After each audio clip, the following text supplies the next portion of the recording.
Hello, everyone. Welcome to the Newsbrowse News broadcast. According to Kyodo News, the Bank of Japan, BOGO, raised its key policy interest rate to a 31-year high of 1.0% on Tuesday, up from 0.75% following a two-day policy meeting. The decision to tighten monetary policy comes as the central bank addresses heightened inflation risks driven by high crude oil prices from the Middle East conflict and a persistently weak yen, which has repeatedly hit the 160 range against the US dollar. The rate hike occurred during the absence of BOGO Governor Kazuo Ueda, who is currently hospitalized for a hepatic cyst infection. In addition to the rate increase, the BOGO Ueda announced plans to slow the pace of reducing its government bond purchases starting in April 2027. It will maintain the current reduction rate of about 200 billion yen per quarter until March 2027, with the monthly purchase volume dropping to 2.1 trillion yen in the first quarter of 2027, with Japan's wholesale prices rising 6.3% in May, the fastest rate in over 3 years. Firms are increasingly passing on rising costs to consumers, amplifying concerns about secondary inflationary pressures on final goods and services. According to a report by Kyodo News, the benchmark Nikkei stock index in Tokyo briefly surpassed the historic 70,000-point mark for the first time on Tuesday. Investor sentiment was bolstered after the Bank of Japan raised its key policy rate to 1.0%, a move that aligned with market expectations and alleviated previous uncertainties regarding monetary policy.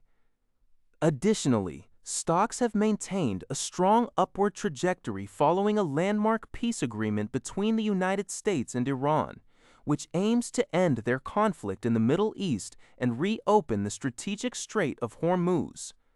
At 12:50 p.m., the 225-issue Nikkei stock average stood at 69,841.02, representing a gain of 523.52 points, or 0.76% from Monday's close, after peaking at a record high of 70,020.68 during daily trading.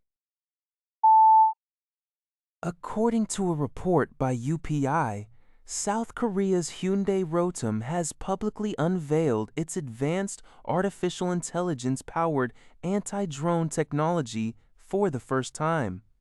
The cutting-edge system is being showcased at Eurosatory 2026, a major international defense fair taking place in Paris. Developed as an affiliate of the Hyundai Motor Group, Hyundai Rotem designed this multi-layered defense solution to counter the growing threat of unmanned aircraft system attacks, which have played a critical role in recent global conflicts. The new platform integrates both soft-kill and hard-kill capabilities built around an unmanned turret platform. Using advanced AI algorithms, the system can analyze real-time battlefield scenarios, identifying the type, altitude, and distance of incoming threats to automatically execute the most effective countermeasures. Alongside this new technology, Hyundai Rotem is also presenting an export version of its highly successful K2 main battle tank, which has previously secured massive orders from countries like Poland. Hyundai Rotem expressed its commitment to advancing unmanned and protective technologies to preserve human lives and further establish its competitive edge in the global defense market. According to Thai Sounds, the United States and Iran have signed a preliminary Memorandum of Understanding, MAUU, for a Phase 1 peace agreement, scheduled for formal signing on Friday. However, the agreement has triggered fierce backlash from conservative hawks and bipartisan lawmakers in Washington. Republican critics worry that the deal, negotiated under Trump's administration, mirrors the 2015 Obama-era nuclear agreement that Trump previously abandoned. Critics and some Democratic senators have labeled the MOU as essentially a surrender to Iran, arguing it fails to limit Iran's ballistic missile programs and could grant Iran access to up to $300 billion in reconstruction funds. Bipartisan lawmakers, including Republican Senator Lindsey Graham and Democratic Senate Leader Chuck Schumer, are demanding that the White House release the MOU's full text and brief Congress. They emphasize that any final nuclear deal must be submitted to Congress for review and a vote under U.S. law. While the White House and President Trump have issued conflicting statements on when the text will be made public, the administration faces immense political pressure at home to justify the deal.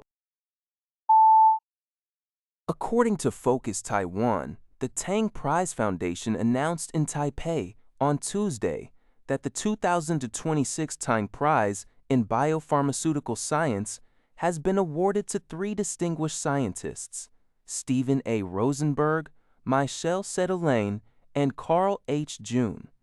They were honored for their pioneering discoveries and development of tumor-infiltrating lymphocyte, TIL, and chimeric antigen receptor T-cell, CAR-T therapies. These cellular immunotherapies utilize and genetically modify a patient's own immune cells to recognize and aggressively target cancer, effectively turning the immune system into a powerful living drug. The selection committee highlighted that these treatments have revolutionized medical care for blood cancers and solid tumors, providing life-saving options for thousands of patients worldwide.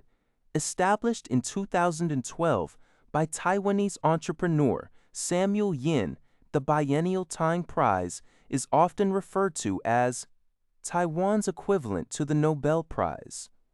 The 3 laureates will share a cash prize of entrepreneur. That's all for this video. Thank you for watching. See you in the next video.